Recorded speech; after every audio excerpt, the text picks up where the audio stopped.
मेरी एक बात हमेशा याद रखना, अगर तुम मेरी ओर एक भी कदम बढ़ाओगे ना तो मैं तुम्हारी तरफ 1000 कदम बढ़ाऊंगा।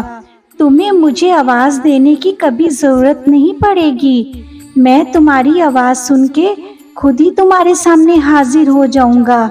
मैं तुम्हें अपने होने का एहसास करवाऊंगा।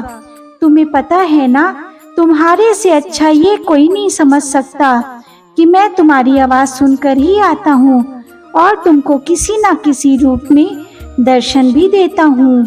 मैं अपनी द्वारिका माई में विराजित तो रहता ही हूँ और मेरे बच्चे कहीं भी मुझे बुलाते हैं, मैं तुरंत दौड़कर उनके पास आ जाता हूँ, उनके सारे दुख दर्दों को दूर करने के लिए, सारे दुख दर्द को समाप्त करने के लिए।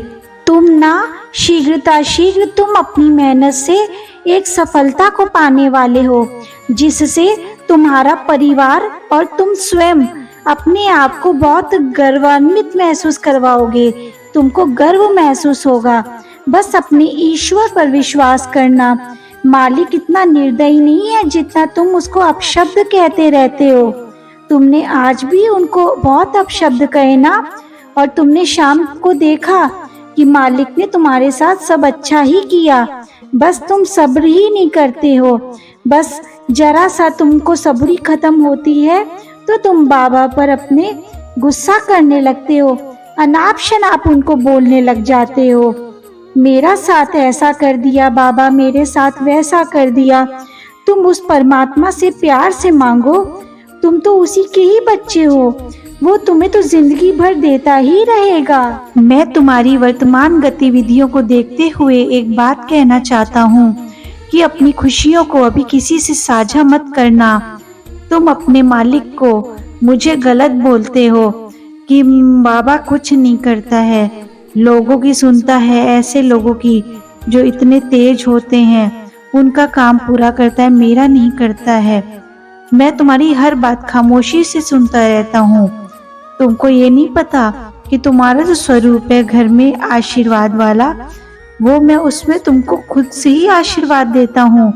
तुमको मैंने अभी अपना आशीर्वाद दे दिया था ना, जब तुमने खुद से वादा किया था कि अगर जीवन में वो नहीं मिला तो मेरा बाबा तो है ना, मेरे साथ मेरा बाबा ही रहेगा।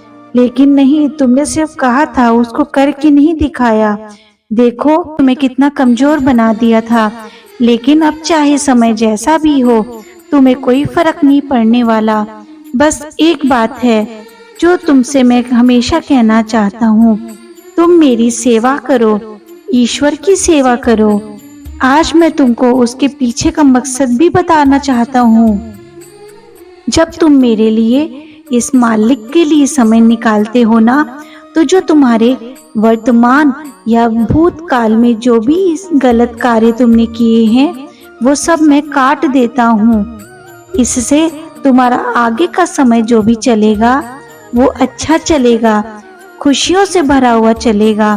तुम्हारे जितने भी बुरे कर्म हैं सब नष्ट हो रहे हैं। या यूं समझ लो, तुम अपने कष्टों से पहले जो कष्ट काट चुके हो वो सब तुम्हें कष्टों से मुक्ति मिल रही है।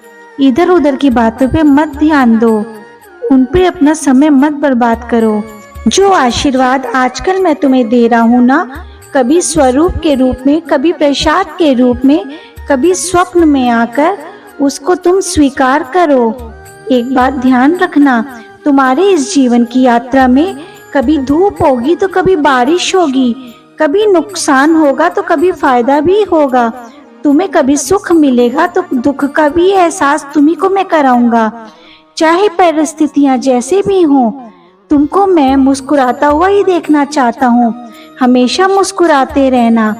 चाहे जितने भी दुख तुम्हारे सामने आ जाए, उनका डट कर सामना करना। अपने बाबा को कभी ये ना दिखाना कि तुम कमजोर पड़ गए हो। मुझे तुम जब भी बुलाओगे मैं तुम्हारे सामने हमेशा खड़ा रहूंगा। अपने बाबा को मुस्कुराते हुए ही नजर आना। तुम कोई गलत कर रहा है ना तुम्हारे साथ, ध्यान मत दो। तुम सबको खुश नहीं रख सकते। जिसने तुमसे रिश्ता तोड़ दिया ना, तोड़ने दो ना उसे। क्यों उसके आगे इतना गिड़गिड़ा रहे हो, इतना बिछ रहे हो उसके आगे? जब वो तुम्हारी कद्र नहीं कर रहा, छोड़ दो उसको। कद्र करेगा, समय आने पे कद्र करेगा। अभी उसका अच्छा समय चल रहा है, कल तुम्हारा अच्छा समय मिला दूंगा। कई बार रिश्तों को निभाने के लिए रिश्तों को खुली छूट भी देनी पड़ जाती है। जिसने तुमको छोड़ दिया वो उसकी गलत सोच थी, तुम्हारी तो अच्छी सोच है ना, तुम्हारी तो मानसिकता अच्छी है।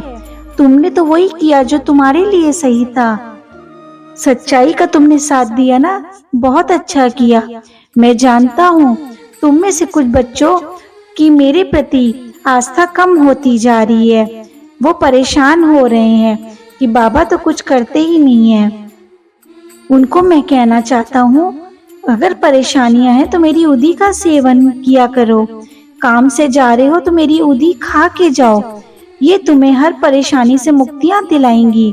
हाँ, मैं ये नहीं कहता कि तुम एक बार उदी खा लो तो सब अच्छा हो जाएगा। सब्र रखो, रास्ते धीरे धीरे अपने आप खुद ही खुलेंगे।